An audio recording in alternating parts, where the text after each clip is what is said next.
Alrighty, welcome in everyone to just another edition of Just Another College Football Podcast. I'm your host, as always, Tommy Brzee. It is Wednesday, August 27th. We are 3 days out from week one getting fully underway, and we got a lot of games to pick. I believe we're going to pick about 13 games on today's show. We have so many different games that I think are very interesting, and obviously we're going to start with those big games. Ohio State, Texas, LSU-Clemson, Notre Dame, Miami. We'll get those out in the first segment. Want to make sure we give those the proper amount of love. Then we'll get to a little bit of a speed run, just a little bit. We'll get to a whip around. We'll get to Syracuse, Tennessee, Alabama, Florida State, Utah, UCLA, a ton of other really fun games. Bill Belichick's debut over there in North Carolina. A lot of different ones in that second segment. Then we got Thursday and Friday Night Lights. A number of really good games starting tomorrow. Boise State, South Florida. We will get to Auburn, Baylor, Georgia Tech, Colorado. All the great games going on before we get to Saturday. And then we'll finish off with some superlatives. Just some things I want to talk about. A couple other games that I want to make sure that we talk about before we get into this weekend, because there's too many to talk about in that short amount of time, but wanted to give some love there at the end to maybe some games that are a little bit underloved going into this weekend. But let's go ahead and jump into this thing. We got three huge games this upcoming weekend, three top 10 matchups, and the first one's just incredible. It is Texas at Ohio State. It is a rematch of the Cotton Bowl a year ago, and these are two of the very best teams in the country, the number 1 and 2 team when you look at the coaches poll going into this season. Ohio State is favored by 2.5 points going into this one. Over-under right around 47.5. This one's kicking off at noon, so you got no time to get ready for this one. You got to make sure you're up early, ready to roll. I assume everyone's going to be watching College Game Day for Lee Corso's last show, so this one's going to come right after that, obviously over on Fox. There are a ton of different things going into this matchup. Obviously, Arch Manning and Julian Sayin will be getting the headlines, but as I counted it, I think there's 4 different players on the field in this game that are the best player at their certain position. I believe Colin Simmons is the best edge rusher in the country. I believe Anthony Hill is the best linebacker in the country for Texas. I believe Caleb Downs is the best safety in the country, and Jeremiah Smith, of course, is the best wide receiver in the country. I think we have unique amounts of talent on this field. I also think we have a unique amount of people that are stepping into bigger roles, and it's going to be a little bit all over the place. I can almost promise you in this game, we are going to get a mistake from Julian Sayin. We are going to get a mistake from Arch Manning. We're going to get a little bit of craziness in the first half of this game. I can almost promise you that. And we're going to have two defenses that are just really, really tough to defend, and we'll talk about that here in a second. But some stats to know about this game. Texas is 11-0 in their last 11 true road games. Obviously does not include that game in Dallas, but went on the road to Alabama, got a huge win. Went on the road to Michigan a year ago, got a massive win there. And really under Steve Sarkisian, they've been incredible in true road matchups. They show up in those big-time moments, and it's really paid dividends in those Alabama and Michigan games especially. Also, you have quarterbacks who make their first start against the number 1 team in the country. They're 0-18 in the last 20 years. Obviously, a lot of those games are, Alabama against Mercer or Alabama against, a team that is much inferior to them. But there are a couple of big-time matchups there, and the quarterback making his very first career start, not necessarily faring all that well. Now, what I will say is I'm of the opinion that your career doesn't really start as a quarterback until you go on the road to make a start. This will be Arch Manning's first road start. So I do think both these quarterbacks, although one does have more experience than the other, it's kind of splitting hairs at the end of the day, and I think the road environment kind of evens that out just a little bit. The all-time series is tied 2-2. Obviously, Ohio State got the win last year. Texas got a win in Columbus in 2005. I promise you, if Texas wins this game, the comparisons between Vince Young and Arch Manning will happen almost immediately. I can promise you that. The matchup to watch in this game, as I see it, is Julian Sayin against Pete Kwiatkowski, the Texas defensive coordinator. Julian Sayin is a very confident, very good player, and he's very smart. He absolutely will understand this offense. Going into his second year, definitely has gotten a little bit more comfortable. Maybe some different tweaks with Chip Kelly walking out the door, but overall, he is going to be a very good player this year. I fully believe that. I've said I think he's going to be a top 10 quarterback at the end of the year. Pete Kwiatkowski can play around with a lot of stuff. The versatility on this Texas defense is the chief selling point, and he has so many different ways that he can get after him, both in coverage schemes as well as pass rushes, and I think it's going to be really tough for Julian Sayin to handle. Obviously, if he can just get the ball out of his hands quickly to his pass catchers, which I have to assume is the game plan in this one, then he's going to have success. But I can almost promise you Kwiatkowski is going to throw really, really tough things at him, and Julian Sayin is going to have to answer really, really incredibly well, or Texas defense is going to eat him alive, and this one's going to get a little bit ugly for Ohio State's offense. The keys to the game as I see it, I think the biggest thing is the early run game. Whichever team can really get the ball, run the ball very effectively in this game is likely going to win. When you're starting two young quarterbacks, when you're playing a team on the other side that is so talented on the outsides the way both these teams are, whoever can find the advantage in the run game is likely going to win that. That's what happened last year with Quinshon Judkins being maybe the single most important player in this game. James Peoples is likely going to take over that kind of running back one role, and then you have C.J. Donaldson coming off the bench. For Texas, it's Trey Wisner and C.J. Baxter.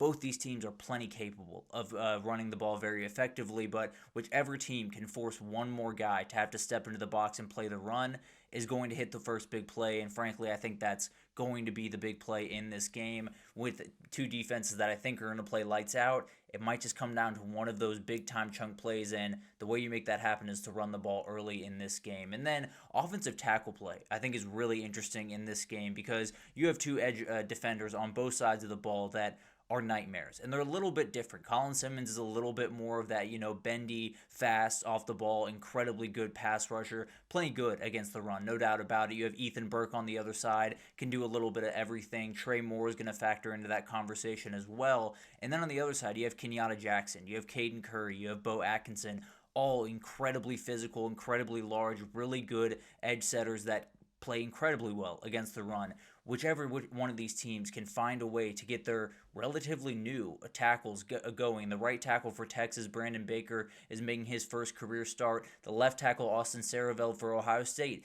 is making his first career start at tackle. So it's going to be a very big difference. Who can make that? Who can set that edge more effectively? Who can keep their quarterback upright is going to change this game, and I think offensive tackles is going to be a huge piece of this. Then you got quarterbacks. It's just whoever keeps a steady heart rate. It's whoever keeps their team in front of the chains, doesn't try to force the ball. I tend to believe that Arch Manning is going to be a guy that wants to make the big play. That's been very obvious through the early parts of his career, and I think he's going to try to do that in this game. It's probably going to lead to a mistake or two if he can keep his head about him and not let that one mistake become two, become three. He's going to play good football. Same thing with Julian Sayin. He's got to be able to go through his progressions, not freak out when Colin Simmons is bursting off the edge and trying to make a play, or Anthony Hill is coming up the A-gap and has every ability to sack you. You got to keep your head about you. You have to make sure that you're steady-headed, and when you make that mistake, because I can almost promise you both these quarterbacks will do it, who's able to bounce back better? That is the big-time question in this one, and frankly, I've gone back and forth every which way in this game. I frankly think it could be a blowout to Texas' direction all the way to a blowout in Ohio State's direction. I think everything is on the table for this game. I'm going to pick the team that I have a little bit more confidence in the play callers, a little bit more confidence in the quarterback, a little bit more confidence in the offensive line and the pass rush. I'm going to take Texas. I think it is margins. It is absolute margins in this game. I think Texas does an incredible job on the road keeping their wits about them. I think Arch Manning being in his third year in the Texas offense is a huge deal for this game. And I think the Ohio State offensive line will be very good down the road.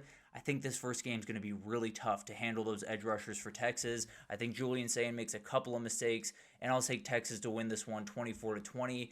I think it could go any which way, and I think this Ohio State team could send an absolute message if they went out there and got the win, but I'll take Texas for the time being, and we'll move on forward to the game that is going to happen Saturday night, LSU at Clemson, the battle for the real Tigers, the battle for the real Death Valley, whatever you want to call it. It is going to be a huge game over there in Clemson, and the quarterback matchup of the millennium. We'll talk about it more later in the show, but this is an incredible one. Garrett Nussmeier against Cade Klubnik, my two top quarterbacks in the country, if you were to ask me, going at it, going to be an incredible matchup, and some stats to watch in this one. LSU has lost 5 straight season openers, very well documented. They lost to USC last year, Florida State 2 times before that, UCLA and Mississippi State. they got to figure it out. There's no doubt about that. They very much have to start quickly. If they don't, these fans are going to get a little bit restless, a little bit faster than Brian Kelly wants. Clemson has lost 4 straight SEC games, 7 of the last 10 against SEC teams. Obviously, those 3 losses last year to Georgia, South Carolina, and then Texas in the CFP kind of did them in at the end of the year. This is a difference for Clemson. At the end of the day, this is a very talented team that is far and away the best team in the ACC. Do they match up to this SEC size, SEC talent, SEC speed? Is a big time question. And LSU does lead the all-time series 3-1. As you can imagine, the most recent was that 2020 championship game with Joe Burrow just doing ridiculous things, that Clemson defense. The matchup to watch, in my opinion, is the LSU secondary against the Clemson wide receivers. I don't know if it's really up for debate, frankly. This is a very, very good group of wide receivers on one side for Clemson. You obviously have Antonio Williams in the slot, Bryant Wesco and TJ Moore going into their sophomore years on the outside. You bring in Mansour Deline on the back end for LSU, as well as a couple of Jakeem Jackson from Florida, a number of very, very talented players. LSU has to play the role. They have to be able to at least keep a cap on this offense, not let them make those big plays over the middle of the field. And one of the bigger matchups in this entire game from player to player is, what does Harold Perkins do in the nickel role against Antonio Williams? Does he match up there very much? Do they try to give him, not in coverage as much? Because frankly, as I see it right now, that is a massive mismatch towards Clemson's direction. Is that going to be a big-time piece in this game, or is everyone going to just handle their business and Harold Perkins comes out as maybe the player of the game with the way he covered? But this is a huge matchup. This is one that Clemson's receivers could very well take over this game, and Clemson's walking into a 20-point win, or the LSU secondary perks up, plays some incredible football, really sets the record straight on what they're going to be this year, and LSU walks out with a massive win and looking like that defense might actually be a strength of this team going forward. The keys to the game are very clear to me. I think LSU's offensive line play has to be incredible. When you have TJ Parker, Peter Woods, among probably 3 or 4 other NFL bodies on that defensive line for Clemson, you got to be right. And there's a lot of new players for that team. I think they are all talented players. I think they will come together throughout the year. How quickly does that happen? I love Josh Thompson coming over from Northwestern. I think Braylon Moore from Virginia Tech is going to be a great player on the interior. Can they put it together against a D-line this quickly and this good on the other side is going to be a huge question. This is something that they really struggled with last year, both in pass protection and especially in run blocking down the stretch of the season. They got to get better there. And if they can't run the ball, and that's actually the second key to this game, is taking pressure off these quarterbacks. Both these quarterbacks can put on 300-yard performances and lead their team to a victory. There's no doubt about that. They shouldn't have to. If either of these teams want to have long-term success in this year, they have to find a run game at some point. Adam Randall, Gideon Davidson on one side for Clemson, Caden Durham, Harlem Berry on one side for LSU. Whichever team can run the ball more effectively, frankly, if you told me which team had more rushing, let's say yards per attempt in this game, I'd pick that team to win in a heartbeat. There's no question about that. I do think this is the difference in the game, and not only in this game, but really for the season. For these two teams, they have to find a way to run the ball consistently, and if they don't, you're putting way too much on these quarterbacks' shoulders, and although they're incredible, although they have those performances in them, they probably don't have it every single week, and they probably don't have it against the quality of talent you have on the other side of the field. And then the really interesting one to me is something we talked about just a little bit earlier is slot wide receiver. I think that is going to be a huge battle in this game because, frankly, you might have the two very best in the entire country in this game. Aaron Anderson on one side for LSU, obviously Antonio Williams on the other side for Clemson.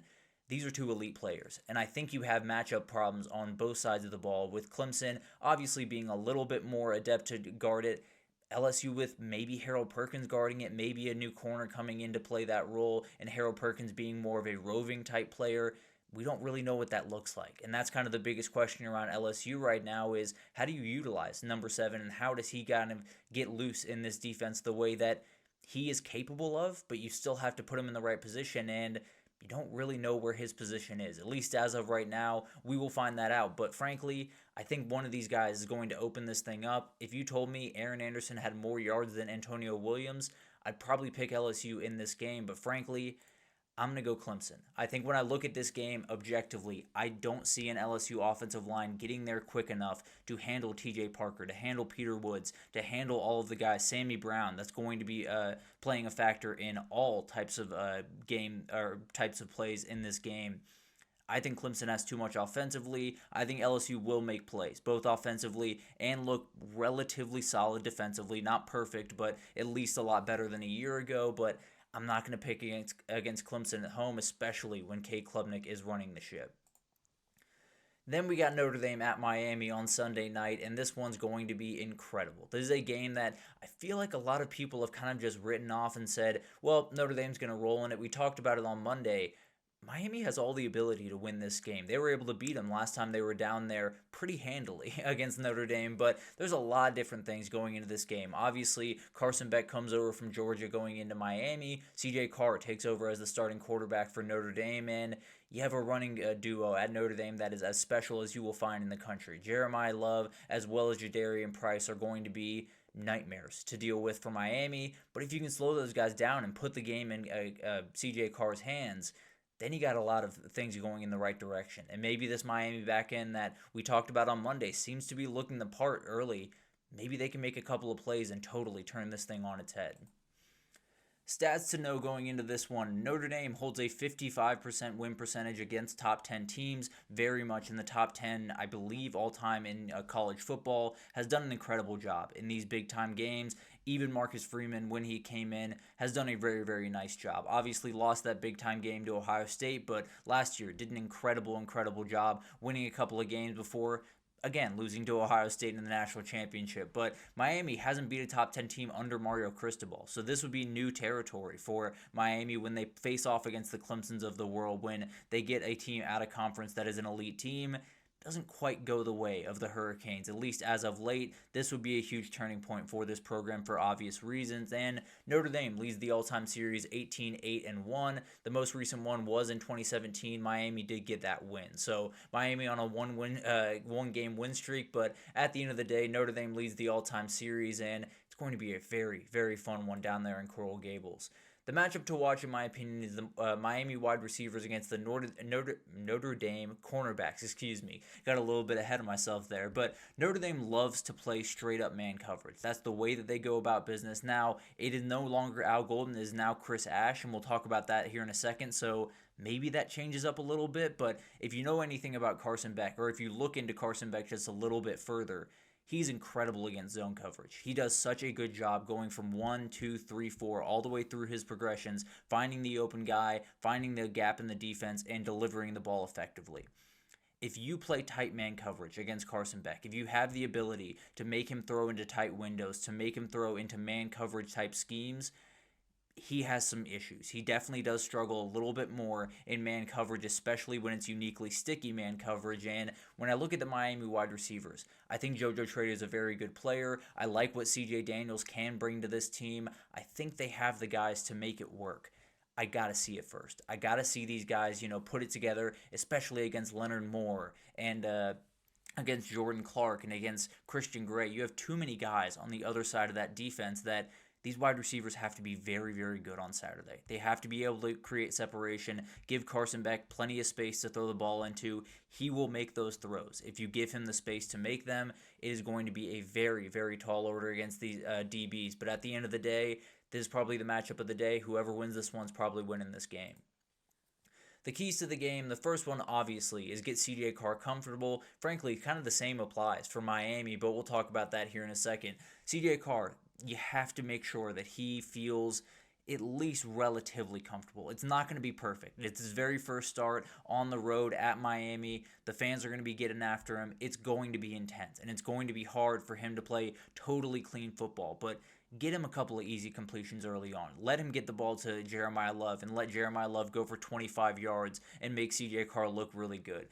Allow this kid to do what he does very well, which is just distribute the ball, get the ball to the playmakers. I love the wide receiver core that they have, weirdly enough, for Notre Dame this upcoming year. Love Jaden Greathouse, Jordan Faison. You bring in Malachi Fields from Virginia. I think they have the dudes. This guy just has to steer the ship, and the only way he can do that is if they get the run game going. If they give him some easy completions to where he's not having to push the ball downfield into very, very tight windows.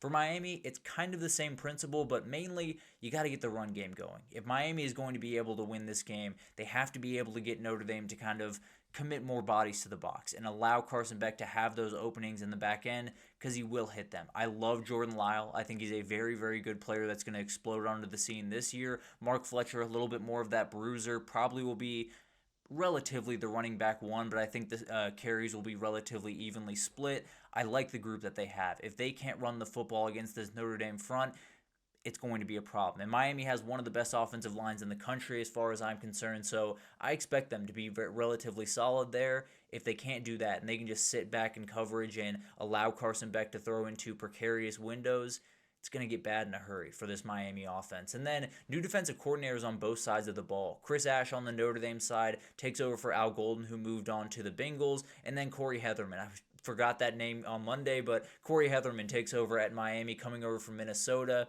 How much changes, especially for Miami, frankly, how much changes and how good they are for Notre Dame. Just what is the identity of this defense? Does Chris Ash play it a lot like Al Golden did? Very aggressive, playing man coverage on the back end, trusting your DBs and letting your guys get after it? Or is he a little bit more reserved against these guys? Play a little bit more cover 3 shell and cover 2 shell and make things a little bit easier on your front end. We'll see what happens. It's definitely a really interesting thing. I think Miami has to take big time steps forward even in this first game to make sure that they can do what they want to do this year. And for Notre Dame, I think it's a game that if you lose it, you're staring down one against A&M that could very well knock you out of the playoff in week 3 of the season. But I'm going to take Notre Dame. I think when I look at this game, there are so many different ways that I could see Miami putting together a very good performance and winning this one. At the end of it all, I see Jeremiah Love going 80 yards for a touchdown. I see Jadarian Price going 40 yards for a big-time gain to put this game away. I think Notre Dame has enough players. I think the defense is just far, far too good. I think Carson Beck will be forced into just a couple of precarious throws, not necessarily terrible, terrible decisions, but maybe Leonard Moore is just a little bit too close on JoJo Trader, and he pulls the trigger and it gets picked off and ran the other direction.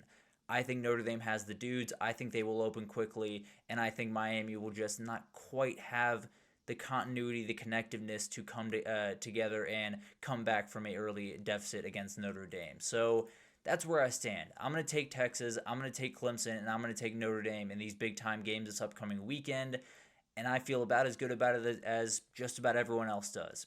Okay, at the very least. These games are going to be incredible. They're going to be up all over the place, and obviously that Ohio State-Texas game kind of takes the cake, and we'll talk about more of that one later, but let's take our first break, and when we come back, we got a ton of games for you. We got 5 different games going on Saturday and Sunday: Syracuse, Tennessee, Alabama, Florida State, Utah, UCLA, Virginia Tech, South Carolina, and then TCU, North Carolina, Bill Belichick's debut. We'll break them all down right after this, so stick with us.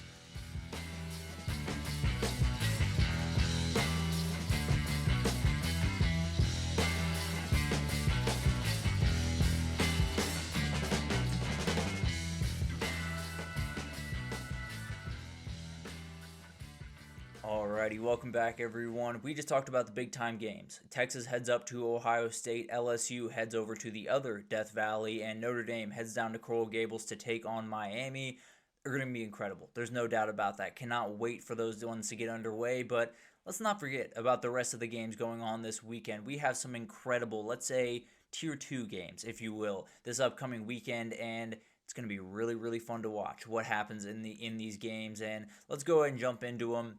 Let's start with one that's going to go on in Atlanta. Very much hate that this is a neutral site game, but it is what it is. Syracuse, quote-unquote, at Tennessee. Tennessee's favored by about 13.5 in this game, over-under at 47.5. This one's going to kick off right in line with Ohio State, Texas, so you might want a second TV to make sure you get this one in. Some players to watch, as I see it. Deshaun Bishop for Tennessee is shining in fall camp. He is going to be the lead running back. I think Peyton Lewis is going to factor in plenty in that run game, but definitely someone to watch. On the defensive side for Syracuse, Demetrius Samuel is a very talented freshman that has found his way onto the field.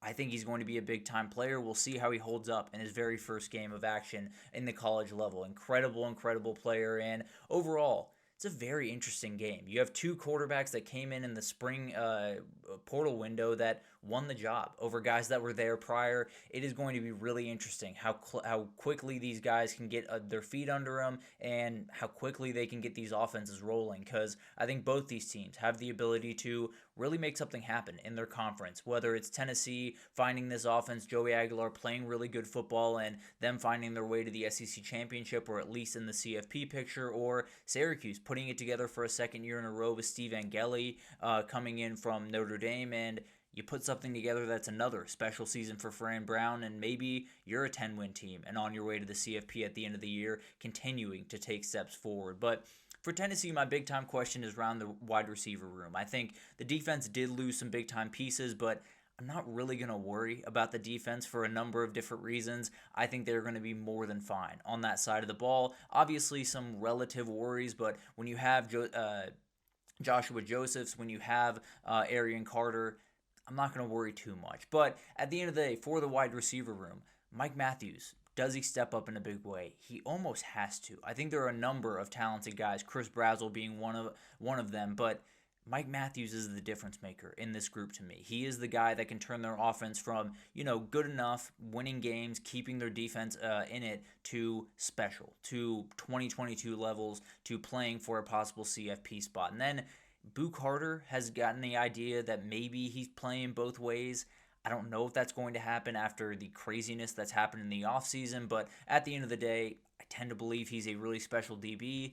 Let's just play DB, but we'll see how that factors in. Maybe he's a player that we see in this game at the wide receiver position. Regardless, Tennessee needs someone to step up in that case. For Syracuse, they have a number of guys on the outside as well. They brought in Jonte Cook late on in the process from Texas by way of Washington, I suppose. Very talented kid. A 5-star coming out of high school that I think can be a huge player for this team. Justice Ross Simmons, another player that's coming back for them, going to be probably their wide receiver one and a huge player for this team. I think they're a team that always finds, or at least under Fran Brown last year, found a way to put it together. It wasn't a perfectly talented team. They didn't put everything together the way that they wanted to, and they lost some big-time players. Lost Murad Watson to Texas, the freshman All-American. Obviously lost Kyle McCord to the next level. Lost Jackson Meeks as well.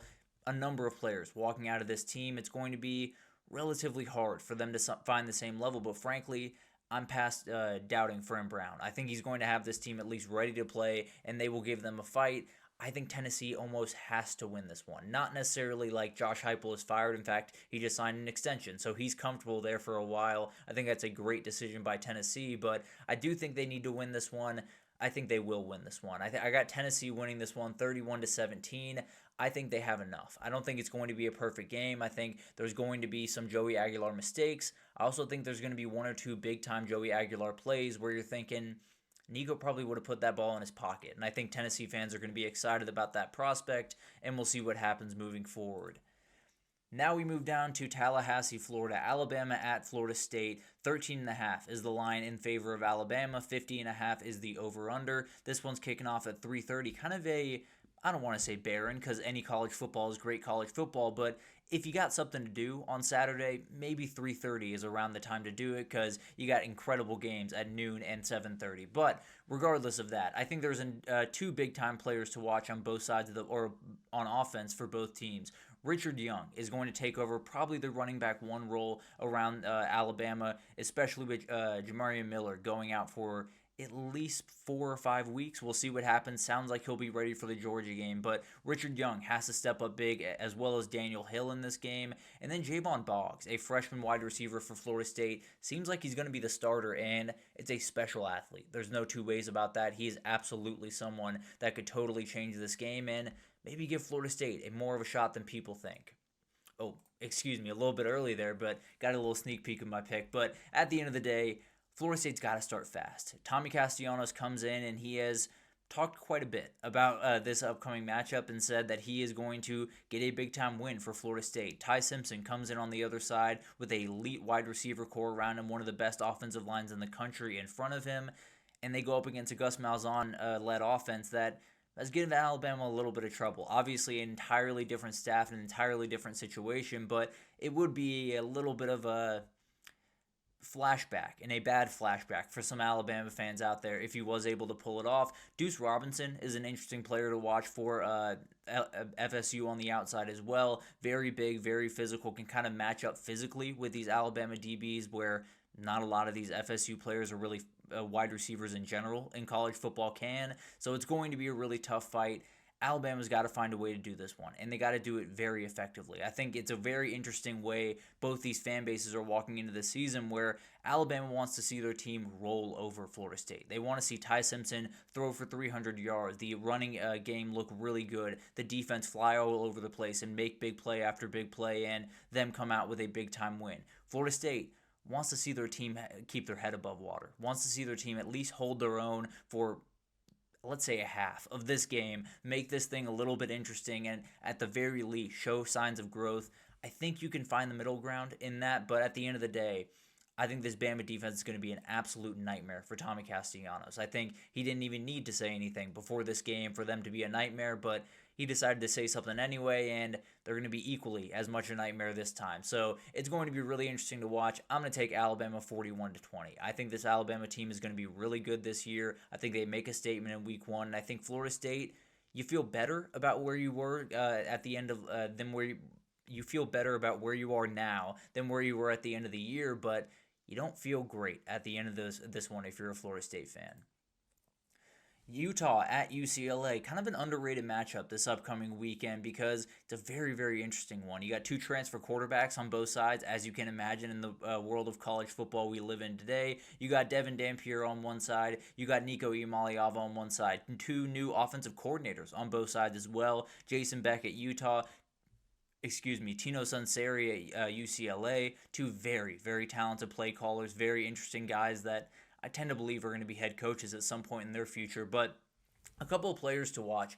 Wayshawn Parker, the running back for Utah, coming over from Washington State, very talented kid, someone that really does need to be utilized a huge amount for Utah to be as successful as they can be. The run game's got to be very successful in there as well. And then Quasi Gilmore on the other side for UCLA has kind of been the standout wide receiver thus far. He's going to have to make big-time plays in this one if UCLA is going to make a big-time difference, because the way that I look at it is UCLA is going to have to make huge plays down the field if they're going to win this game. If you allow Utah to get this run game going behind one of the best offensive lines in the entire country, you're in for a long day. I can almost promise you that. It is going to be really, really tough to get all the things that you want out of this team, or all the things you want out of this matchup from UCLA if they allow Utah to get a run game going, because I can promise you, if you do, Devin Dampier is going to make you pay down the field. He's a very, very talented deep ball thrower. If you allow him to get a little bit of space, he's going to make you hurt, whether it's with his arm or his legs. But UCLA's got to get out in front for Utah. I think it's just about avoiding mistakes. I think it's about showing that you're still the Utah that everyone remembers when, Cam Rising was leading the way and not being as confusing as can be on the injury reports. I think the reality is you're in a position where you want to go in here and just win this game. Win this game relatively comfortably. It doesn't have to be all that perfect. A lot of moving parts for Utah, but at the end of the day, they want to make sure that Utah Utes team is still in there. I very much believe it still is. I think Utah wins this one 30-17. I think Nico Iamaleava makes a couple of nice plays. I think the back end for Utah is really, really talented. And I think they're going to make a couple of plays that will make some Tennessee fans smile during this one as they're watching it, hopefully after they've gotten a win against Syracuse. But at the end of the day, this one's going to go on at 11 p.m. I think it's going to be worth staying up for just to see what these quarterbacks and what these offensive coordinators can do. But I'm going to take Utah to win this one at least relatively comfortably. Virginia Tech, and then again, quote-unquote, at South Carolina in Mercedes-Benz, about 15 minutes down the road from me. Again, very much hate it. But Sunday at 3 p.m., going to be a huge one. Two of my favorite quarterbacks in the entire country. Kyron Drones on one side for Virginia Tech. Lenora Sellers, probably the best athlete in the entire country, bar none, on the other side for South Carolina. Players to watch in this one. Terrion Stewart is a running back for Virginia Tech that came over from Bowling Green. This kid's a freak. If you look at him on the football field, you will tell immediately who I'm talking about. He's a bowling ball. He is an outright bowling ball. I think he stands at like 5'10", maybe 5'11", about 235 pounds. He is going to be a force in the run game for Virginia Tech. I don't care if you're playing the ACC, the SEC, or the NFL, you are going to have a tough time taking this kid down. Brian Thomas Jr. on the other side for South Carolina, they lost Kyle Kennard on the other side away from Dylan Edwards. The big thing about this defense and the thing that can make this defense special is can they not have guys double teaming Dylan Stewart? If you can allow Dylan Stewart to get some of those one-on-ones that he does so well against, you're going to be really successful, and Brian Thomas Jr. is going to be the guy that kind of has to open that door for him. It's going to be really fun to watch those two guys go at it. But the quarterback is going to be where everyone's eyes are, at least to start this game. Special athletes on both sides of the ball. There will be a lot of plays made with their legs, whether that's on script or off script. These guys will make big-time plays with their legs, and I think this one's going to be really interesting. South Carolina replaces quite a bit on the defensive side of the ball. Tons of NFL talent still in that group, I promise you that. But definitely some big-time players. Nick Eamon-Warry. Obviously, we talked about Kyle Kennard. Demetrius Knight Jr. is out the door. A lot of guys that are going to be big-time players both on and off the field for them last year that have now found their way to the NFL. It'd be really interesting to see what South Carolina can do, and especially in that front seven. I think the talent is off the charts. Is the experience and the comfort in that defense where it needs to be going into this game? Because Virginia Tech can run the football. They're going to have the ability to win this one. They can shorten this game. They can make things interesting. And then it's one big play by Kyron Jones that makes the difference. But for South Carolina, kind of the same thing that we just talked about when we were talking about now I'm blanking on who we were talking about. Tennessee, excuse me. Tennessee has to find their wide receiver one. I think South Carolina does as well. I love Nick Harbor. I think he's uniquely talented, one of the best athletes in the country, right along with Lenora Sellers. But he is your wide receiver one. Can he elevate his game? Because he definitely has to. And he's fully focused on football, was a track and football athlete, now is fully just football. And he's going to be a really, really good player. Can he put it together in week one? Mazio Bennett, can he build off a great freshman year? Who is that guy that Lenora Sellers can go to consistently in the pass game? They seem to feel really confident about this group. Does that kind of come to fruition on Sunday, or does it fall a little bit flat? I think Virginia Tech, if they pull off this upset, it will be one of the bigger narrative turns around any single team that you've seen in a while. South Carolina has all the juice in the world. People are picking them to go to the CFP, everything in between. If Virginia Tech wins this one, Virginia Tech is the team that could go to the CFP, and South Carolina is the team that might just disappoint this year, but I just don't see it happening. I think South Carolina has a little bit too much firepower. I don't think there's a defense in the country that really has a good answer for Lenora Sellers. Some have better answers, but not necessarily a great one. I think Virginia Tech's going to be a little bit out-athleted in this game. I don't think it'll be all that pretty at times for South Carolina, particularly passing the ball, but I think they're going to find a way to win this one. I think they win this one 30-20 over Virginia Tech. Then we got the cap of the weekend on Monday night at 8 p.m. TCU at North Carolina. Bill Belichick is a college football head coach. That is almost a reality, which is very, very weird. But at the end of the day, it's going to be really awesome to watch this one unfold. A couple of players to watch are two wide receivers in this game. Jordan Dwyer over at TCU comes down from Idaho, really talented kid at the FCS level, and I think he's not going to miss a beat. I think there's definitely a number of things that he's going to have to get more comfortable with, mainly how hard he's about to be hit. But at the end of the day, I think he's going to be more than fine. Very, very confident route runner, can be a threat downfield. I think he's going to be a huge player for this TCU team, especially with Eric McAllister taking up quite a bit of attention on the other side of the field. And then Kobe Paysour for UNC is a very, very big-time player for them. Jordan Shipp hasn't quite hit the stride that you need him to. I think Kobe Paysour can really kind of pick up the slack, as it were. I think there's a number of things that UNC have to do very well in this game to win it. I think hitting a couple of big-time plays to Kobe Paysour or to Jordan Shipp is probably going to be the way that they're going to get after this. Who's going to start a quarterback for North Carolina? I believe it is going to be Gio Lopez. I don't think there is much of a question there, but it doesn't feel like a quarterback position that is locked down by any means. I think there's a number of things that are going to happen throughout the season. I think Bryce Baker is the guy that they want in that position long term, and maybe if things don't go right in this game, we see Bryce Baker a little bit earlier than we're expecting. But regardless, they got to make sure that they make big-time plays. You have to assume the defense is going to get better for UNC with the Belichicks coming in there and hopefully fixing a couple of things. But overall, UNC has a schedule that sets up incredibly well. If they win this game, they can make a CFP run. As crazy as that sounds, they have a schedule that sets up a little bit like, I don't want to, call out Indiana, but in the vein of, a schedule that sets up for you to make a CFP run. That's what North Carolina has, especially if they win this matchup. TCU, if they were able to win this one, you're off running and you absolutely have the ability to win the Big 12. But if you lose this one, then you're playing from behind, and then you have to maybe run the table, lose one in the Big 12 to really have a shot at the CFP at the end of the day. It's going to be a really interesting watch. I don't know what to expect from this North Carolina team. I relatively know what to expect from TCU, but Sonny Dykes always has a couple of different things up his sleeve.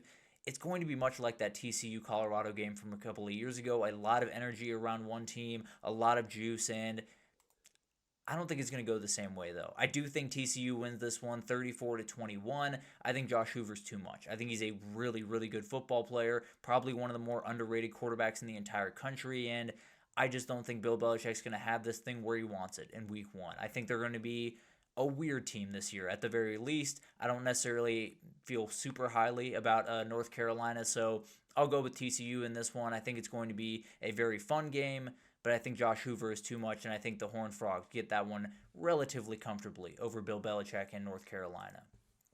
These are really, really fun games. I think in any other week, or especially any other week 1, we'd be looking at a lot of these games as the marquee matchup, whether it's Syracuse, Tennessee, or Alabama, Florida State. In past years, that has been the marquee matchup in a number of years, but those 3 games up top are just different. So I had to make sure we got to those, made sure we covered those, and next, we got a number of other games. We got great games happening tomorrow and Friday that we got to break down. Boise State, South Florida, Nebraska, Cincinnati, Auburn, Baylor, Georgia Tech, Colorado, and a couple of more right after this, so stick with us.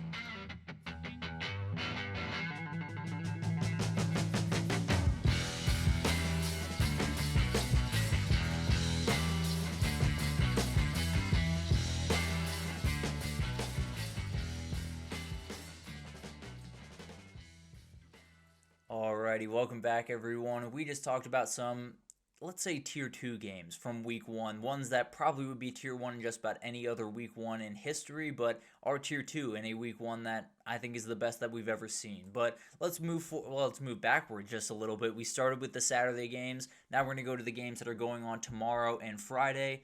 We got a lot of really good ones. It's always the case in Week 1 that we have a couple more big-time games on these weekday slots, but I think this year it's especially special, and it gets started with a bang on Thursday night. Boise State at South Florida, the number 25 team in the country coming in, and Boise State's favored by a little bit under a touchdown. 6.5 in this one, over-under at 63.5, so you could see some fireworks in this one. Kicks off at 5:30 on tomorrow, so make sure you find your way home pretty quickly from work and get your self to a couch, because this one's going to be really fun to watch. For Boise State, the player to watch is Sire Gaines, the running back that is probably going to be taking the place of Ashton Jeanty as the running back 1. This kid's very, very talented. A really, really special athlete. Someone that, frankly, if Ashton Jeanty wasn't on the team, he probably goes for 1,500 yards last year. A very, very talented kid. I think he's one of the better running backs in the entirety of Group of 5, and he's going to make plays tomorrow. I can promise you that. And then Keyshawn Singleton, a wide receiver for USF. He's got to make plays. This USF offense is very, very talented when they can force defenses to play a little bit more in coverage. When you can open up running lanes for Byron Brown, you are going to be able to do some really, really fun things. Can only really do that if you find a way to get down the field. So Jaden Alexis, Keyshawn Singleton, a couple other guys on that in that wide receiver room just have to make plays, and then Byron Brown will take care of the rest of it. But this is as impactful of a game on the CFP races really anyone this week. Obviously, there are some more high-profile matchups, but both these teams are in the mix for a Group of 5 spot. South Florida, with a win in this one, would maybe vault themselves up to the best odds to be a Group of 5 team that makes a run in this one. But at the end of the day, I think South Florida probably needs it more in the grand scheme of things. Boise State has a setup where they can pretty much run the table the rest of the way. For South Florida, they're staring down Florida and Miami in the next couple of weeks, and it would be really tough to start 0-3 and then be staring down maybe another disappointing season for Alex Golish and company. But Boise State doesn't need it as much, does take away their margin for error, and they got to be a little bit careful with that. Obviously, something that had happened against Oregon last year, to be totally fair, but definitely had to walk a little bit of a tightrope towards the end of the season last year, and want to avoid that as best you can. Boise State has really, really talented players on the outside. I do think the run game takes a minor step back without Ashton Genty. I don't think it's as big of a step back as some might expect, but Chris Marshall, Latrell Caples on the outside end, Maddox Madsen back kind of calling the plays as the quarterback in, much more confident at the end of the season than he was at the beginning. I expect him to continue to grow, and it's going to be a very scary Boise State offense because of that. Byron Brown had some injury troubles last year. If he is fully healthy, he can make some plays on the ground. I think there's going to be big plays to be had in this game, both from the running back and the quarterback position. I think it's going to be a really fun back and forth and crazy game in the group of five to kind of start this weekend. I think Boise State ekes it out, 31-30. I think this one's going to be really, really fun. I think Jaden Virgin-Morgan makes one big-time play for Boise State in this one, whether it's a strip sack or a big-time sack on third down, that totally changes this game. Boise State sneaks out of South Florida with a big-time win and moves back up to Boise and probably goes to work in the Mountain West the rest of the way, but this is a very, very good matchup, an incredible one to get our weekend started, and I think it's going to be down to the wire. Nebraska goes on the road to Cincy, and they're favored by a touchdown in this one. Over-under at 54.5. This one's Thursday night, so Thursday at 9 p.m. It's going to be really fun. I cannot wait for this one. A couple of players to watch. Neziah Hunter going in from, I believe, Cal to Nebraska at wide receiver. Very talented kid. Someone that when you have Dane Key on one side, you have Neziah Hunter on the other, you can do a lot of special things with your pass game, especially if Dylan Riley can hit the right buttons. And then for Cincy, Dante Corleone's one of the best defensive linemen in the entire country. He will be one of the top picks in the NFL draft next spring, and he is a guy that just raises their level of play and raises their floor and ceiling a considerable amount and gives them the ability to kind of stop a Nebraska team that, let's be honest, has the advantage when it comes to size and ability and talent level. Nebraska's going to win this matchup in a lot of different ways. But when you have a Dante Corleone that can totally just blow up every run lane that you want, things get a little bit more interesting in a hurry. But Brendan Sorsby is an experienced quarterback on the other side for the Bearcats. Love Evan Pryor at the running back position. Really, really good player that I think is going to make big-time effects on this team. And then Cyrus Allen is a very interesting player. Was at A&M a year ago and had some injuries. Didn't quite get the play that he wanted out of himself, but is a very talented player and a speedster that can make some big-time plays. Nebraska wants to see Dylan Riley roll in there and dominate. There's no doubt about that. Cincy has the defense to make that thing a little bit tough for him, but I do think the wide receiver room additions in Dane Key and Isaiah Hunter will look the part. I think Nebraska wins this one 27-14. Frankly, I think it's probably a little bit bigger of a gap than that number even shows. I think Nebraska is going to be a good team this year. I think they're walking into this one knowing that if they win it, they could go on a very, very nice run and be walking in 6-0, 7-0, maybe into some of these big games at Penn State or Ohio State. Going to be a huge, huge matchup for Nebraska. If they start on the wrong foot, this thing could go bad in a hurry. Auburn at Baylor, a game that Auburn fans would have you convinced that they have already won. But Auburn's favored by 2.5 on this one on the road. Over-under at 57.5. This one's Friday at 8 p.m. Going to be awesome. Obviously, players to watch, Eric Singleton coming in from Georgia Tech to Auburn, going to add some dynamics to that wide receiver room. Cam Coleman's still the guy. He's still the best wide receiver in that room as far as I'm concerned, but Eric Singleton running the underneath while you have Cam Coleman one-on-one over top is not too bad of an offense in a number of different ways. On the other side, Bryson Washington is a player that I think is going to be huge for Baylor. You just lost your other guy on that group that is going to be huge in the run game. Bryson Washington has to step up. There's no doubt about that. He's got to be a big-time player in this game, and with Sawyer Robinson hopefully helping him out a little bit in the run game, that will be a little bit easier, but again, you probably don't want Sawyer Robertson running out there with Auburn defenders kind of bearing down on him. So we'll see how that develops. Obviously something to watch, but you're going to need a lot from that running back room, especially to kind of slow down this game and take a little bit of wind out of Auburn's offense's sails. But Baylor's offense, let's talk about here for a second. I think Sawyer Robertson's a top 15 quarterback in the country at the very least. Bryson Washington, we just talked about, is an absolute dude coming off a 1,000-yard season. Josh Cameron on the outside at wide receiver, very talented. Absolutely a guy that can make some big-time plays in this game and kind of even the scale just a little bit. When you talk about wide receiver cores, you're going to talk about Auburn pretty quickly, but Josh Cameron can make plenty of plays on the Baylor side as well. For Auburn, just avoid mistakes. At the end of the day, you are the more talented team in this game. With all due respect to Baylor, there is a unique amount of talent on this Auburn football team. Last year, they were good on offense. They were good on defense. they turned over the ball a lot. They were top 20 in both of those categories when it comes to total offense and total defense. They turned over the ball as much as just about anyone in the entire country. That's what kept them from winning games, and they got to find a way to avoid that. I don't know if Jackson Arnold is the guy to do that. I don't think they're going to play three quarterbacks, despite what Hugh Freeze might have said. I think it's going to be a little bit of a weird game. I don't think it's going to be perfect by any means. At the end of the day, what I keep coming back to is Auburn's offensive line being one of the very best in the country, and Keldrick Falk and that defensive line just absolutely abusing a Baylor offensive line that is very good. I don't know if they're matching up with these SEC bodies. So I'm going to go with Auburn to win this one 24-23. I think it's a very, very close game. I think it's pretty gross at times. I think Auburn makes a couple of mistakes and feels good that they got the win. Doesn't feel great overall at the end of this one, especially with the way some of their fans are talking about this game. But I do think Auburn wins this one. I just think it's down to the wire at the very end. And then finally, Georgia Tech at Colorado Friday at 8 p.m. as well. Kind of an overlapping dual screen type moment here. But Georgia Tech favored by 4 in this game. The over-under set at 52.5. We officially have quarterbacks for this game. It is going to be Haynes King, obviously, for Georgia Tech, but it's going to be Caden Salter on the other side for Colorado. Kind of what I expected, him beating out Juju Lewis at least to start the season. I don't know if that'll be the case throughout the season, but definitely something to watch. They say they want to get Juju Lewis reps in this game. We'll see how that develops. If it's a close game and Caden Salter's playing plenty well, I'd be a little bit surprised, but we'll see what happens. For players to watch, Andrew Vandenberg for Georgia Tech on the interior of that defensive line is a huge player. And I think when you talk about Colorado in general, everyone's worried about the run game. If they can't get the run game going, I don't think they have a Shedeur Sanders. They don't have a Travis Hunter to bail them out this upcoming season. Caden Salter can make plenty of plays with his legs. He's not quite the thrower that Shedeur Sanders was, and you're going to have to find a run game.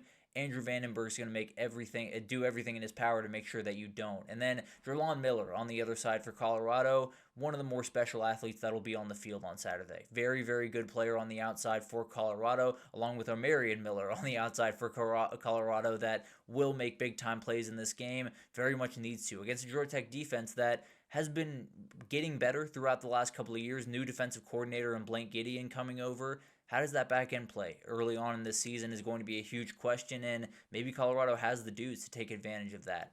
For Georgia Tech, they have all the hype in the world right now, especially for a Georgia Tech team that is not super used to being in that position. But you obviously have Haynes King and Jamal Haynes in the backfield there. You have Malik Rutherford and Eric Rivers on the outside. Eric Rivers coming over from FIU. Very, very talented team, especially on offense. And Buster Faulkner, one of the best offensive coordinators in the country, as far as I'm concerned, does an incredibly, incredibly good job of getting his guys out into space, making things a little bit easier on Haynes King, and Haynes King does a great job running that offense. There's no doubt about that.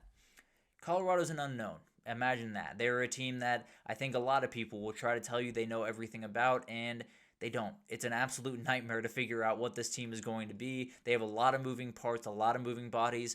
I know Jordan Seaton's going to play really good football at left tackle. I can promise you that. I know Caden Salter has the ability to make big-time plays with his legs.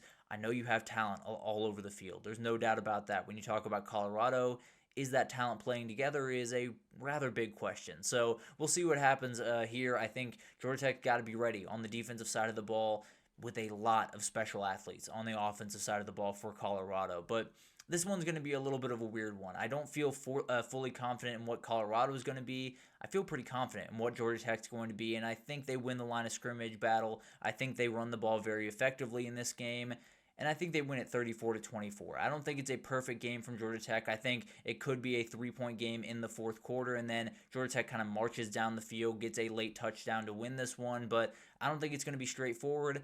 I do think Georgia Tech's the better team in this one, and they end up with the victory. The best of the rest in this week, because I definitely wanted to talk about these matchups, because frankly, all 4 of them could be really interesting upsets at the end of the year. Eastern Carolina plays NC State this upcoming weekend. ECU is a very dangerous team. Caden Hauser comes back at quarterback for them, and they are a very, very veteran, very well-coached football team. They could make something happen in this one. Now, CJ Bailey, really special athlete for NC State. Cannot wait to see what he can do. I think he could be someone that really, really bursts onto the national scene this year. Cannot wait to watch that one unfold. And then Buffalo at Minnesota is a really interesting one. this Buffalo team's pretty darn good. Pete Lembo has done a great job up there. Alge Henderson is a nightmare to tackle at running back. And then Coy Parrish and Drake Lindsey on the other side for Minnesota. Cannot wait to see how those guys factor in. Obviously, Coy Parrish probably going to play both ways at wide receiver and safety. Drake Lindsey, the redshirt freshman that's going to play quarterback, cannot wait to see what he has in the tank. Going to be a really awesome matchup. Definitely one of those matchups that if Buffalo can win it, they're the team to beat in the MAC by a pretty comfortable margin. And we'll talk about another team in the MAC in the next segment that is going to make some waves this weekend as far as I'm concerned. But Miami of Ohio against Wisconsin, another MAC team in this one. But what is Wisconsin going to be this year is the big question going into this one. This Miami of Ohio team brought in Daquan Finn from Baylor, a very talented guy that was actually MAC Player of the Year at Toledo 2 years ago. Deion Colsey comes in from Notre Dame. They have the guys. They have the ability to make this a very, very bad start to the season for Wisconsin, and it doesn't get much easier. You get Alabama here pretty soon. You get some big-time Big Ten games throughout the season. Wisconsin better be ready for this one because Miami, Ohio can very much sneak up on you and you're down 14 in the third quarter trying to figure out how that happened. And then UNLV Sam Houston is a really interesting one to me.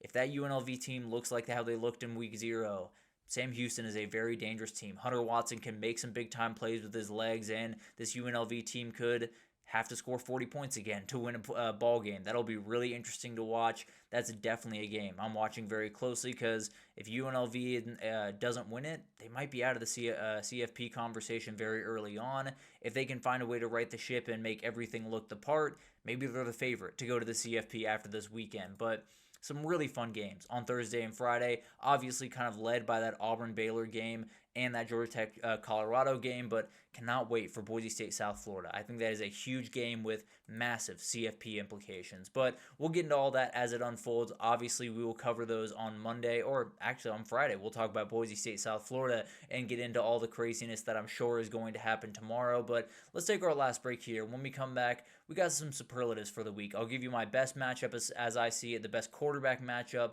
underrated game of the week, the team that'll impress the most, and I'll give you my upset of the week at the very end of the show right after this.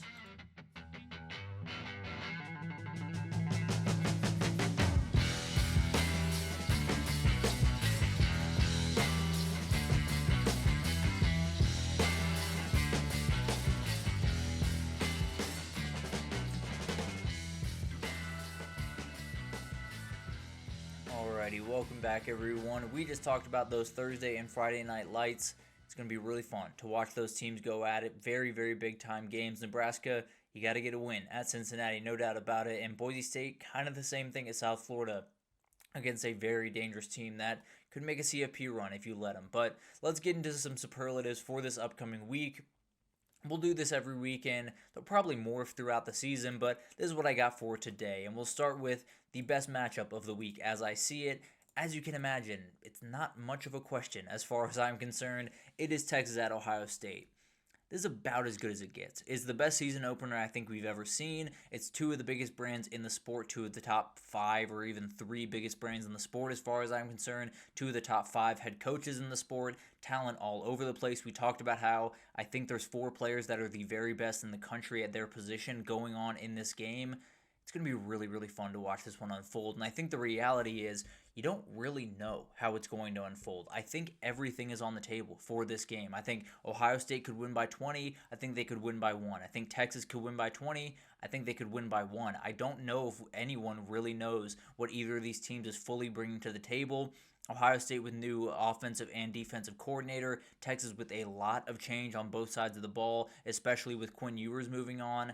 It's going to be really interesting to watch this one unfold. I don't think either of these teams are fully locked in, prepared for this one, just because I don't know if you can be for a week 1 matchup against a team that is losing and changing so much as these two teams are. But at the end of the day, it'll come down to adjustments. But enjoy this one. It's about as good as it possibly gets in the world of college football. You have 2 of the best teams in the country, 2 of the best head coaches in the country, as much talent as you will see on the field as really any other game this year.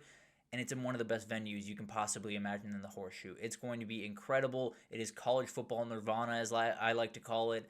Enjoy it all. It's going to be an awesome one. And then, just for fun, on Saturday night, you get to watch the best quarterback matchup I think you're going to get all year. In Cade Klubnik versus Garrett Nussmeier now, you will get Cade Klubnik against Lenora Sellers. So depending on how you feel about those quarterbacks, you can kind of cut that either way. But this one's going to be awesome. It is two guys that have all the experience in the world, that are so comfortable in those offenses, that have incredible talent all over the place around them, and two coaches that are under real pressure this year, different pressure. Brian Kelly having to, get to the CFP, at least show that they're making big time progress at LSU. Dabo Swinney trying to show people that he can win a national title. He is not the guy that has taken a step back because of the portal and is now in a position where he can win all the ACC games he wants. Once he faces off against a Georgia or a Texas, he's going to get beat. This is a game where you can kind of start to change that narrative at the very least. What I can promise you is there's going to be big time throws in this game. There's going to be a lot of them. There might be a couple of mistakes in this game from these quarterbacks, but these guys are going to let the ball rip. There's no doubt about it. They are as confident as you will find in the country, and they very well should be. They have very, very good receivers on the other side, and I think it's just two quarterbacks that could not be more comfortable where they are. This will be an outright battle. I think these guys will exchange punches. I think they will go neck to neck. I think Cade Klubnik ends up winning the game. I don't necessarily think he maybe has the better game. I think Clemson just maybe be the more complete team, but I can almost promise you we're going to be talking about this game in NYC, whether it's one or both of these guys there. These guys are going to have a huge thing to say about the Heisman race, and starts on Friday with whoever can win this one. The underrated game of the week goes a little bit off the radar here, but Mississippi State at Southern Miss is such an interesting game to me, and it's really awesome for a number of reasons. Mississippi State brings in a lot of new players this upcoming year. I think they can, I don't want to say turn a corner, but improve a lot in the second year under Jeff Lebby. Southern Miss is essentially Marshall from a year ago. Charles Huff left Marshall, and just about everyone came over with him to Southern Miss. And they're playing this one in Hattiesburg. They're not playing it in Starkville. Mississippi State is going down to Hattiesburg to play this game. Dangerous. A very, very dangerous thing to do. I don't know why any Power 5 team goes on the road to a Group of 5 team, but that's neither here nor there. They're going to play this one in Hattiesburg, and it's going to be really fun to watch. Braylon Braxton is the quarterback for Southern Miss. He can make some really special plays. He can do some really special things out of the pocket, and if Mississippi State cannot get this guy on the ground very quickly, it might be a long day for that defense. And Fluff Bothwell on the other side, coming in from South Alabama for Mississippi State at the running back position. This guy should be able to flex his muscles in this one. He should be able to have a ton of yards, get Mississippi State fans very excited about what they're going to see this upcoming year. But the reality of this game is I think it could go all over the place. And I think the other part of this is, say Mississippi State loses this game, and they've lost to Toledo one year and Southern Miss the next year under Jeff Lebby. How quickly does that seat get hot? I don't necessarily know the details of the buyout, so I don't know how quickly they can do it. They already owe a couple other people some money, so it's going to be interesting what happens there. But I can tell you some fans would be very, very mad, and definitely some people at the very least would be calling for his job, whether that's fair or not. The team that will impress the most, as I see it this upcoming weekend, is Tulane. They face off against Northwestern this upcoming weekend, and yes, Northwestern is not a crazy good team. Tulane's actually favored in this matchup at home, but I think this is a team that can get into the playoff race, and I think they can send a message this week that even with a new quarterback coming in Jake Retzlaff, I don't know if he's going to be the starter. I don't even know if they know if he's going to be the starter as of right now, but regardless, with him coming in, they're still an elite team. They still have all the talent in the world. Shaz Preston on the outside is going to be an elite receiver. The defense returns a number of guys that are going to make big-time plays for them. I think they have the dudes. And I think when you're going into this week one, you're probably looking at Tulane just a little bit sideways because new quarterback, because all these moving parts, all of this energy, all of this attention around your program can go one of two ways. I think Arnold Barnes handles business from the running back position. I think they're going to make big-time plays down the field to Trey Shackelford as well as Shaz Preston. I think Jake Retzlaff, whether it's him or Caden Simonza, they're going to make big-time plays. And I think they're going to be a really tough team to beat. I think they win this game by 14-20, frankly. I think they put on an absolute show, and everyone's looking at Tulane as the team to beat in the Group of 5 moving forward. The players I'm most excited to watch, and it's not the players that are playing in the biggest games, because obviously I could pick Arch Manning and Julian Sayin and Jeremiah Smith.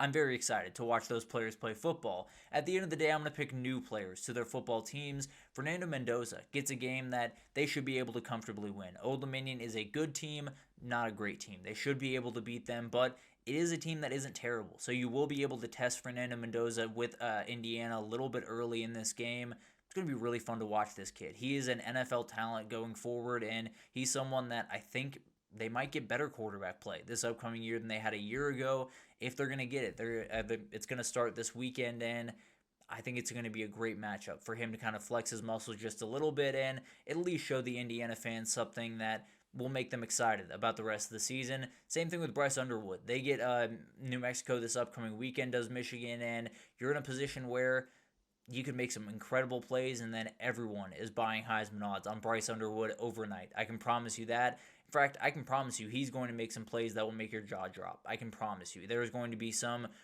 irresponsible takes on ESPN on Monday, but at the end of the day, very talented kid. Cannot wait to see what he can bring to the table. And then Austin Simmons. Ole Miss faces off against Georgia State, a game that, again, they should be able to win, but Georgia State's made life tough for SEC teams in the past, including last year against Vanderbilt, but cannot wait to see what this kid can do. He has an absolute cannon for an arm, did a great job against Georgia in one drive or a couple of drives in that game.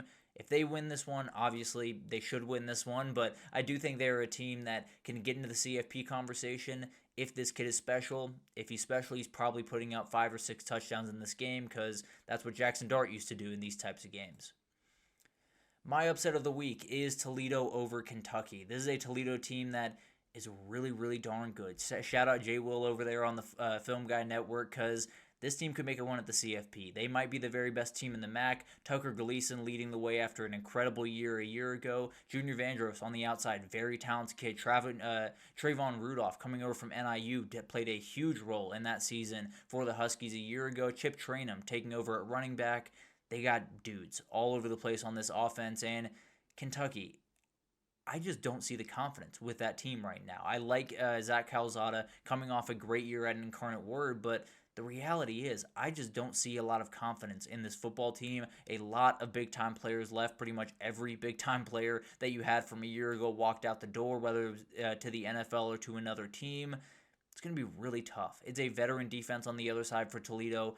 I don't think Zach Calzada plays perfect football, and I think Toledo has the offensive firepower to make this one interesting.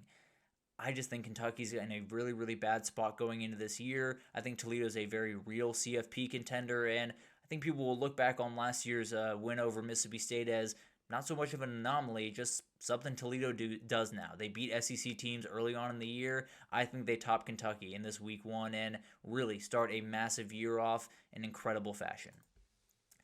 It's going to be awesome. The week 1 is absolutely incredible. It's the best week 1 that I have ever experienced in my life.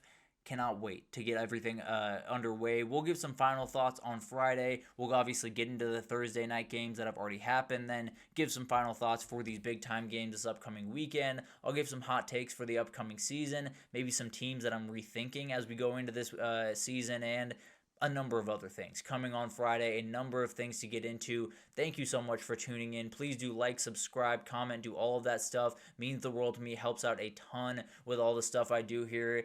At the end of the day, we'll be back on Friday to talk about what I consider the best week 1 of all time. It's going to be an incredible one. You now have all my picks. Tear them apart as you please. But come on back on Friday and we will have a great conversation about what was on Thursday and what will be this upcoming weekend.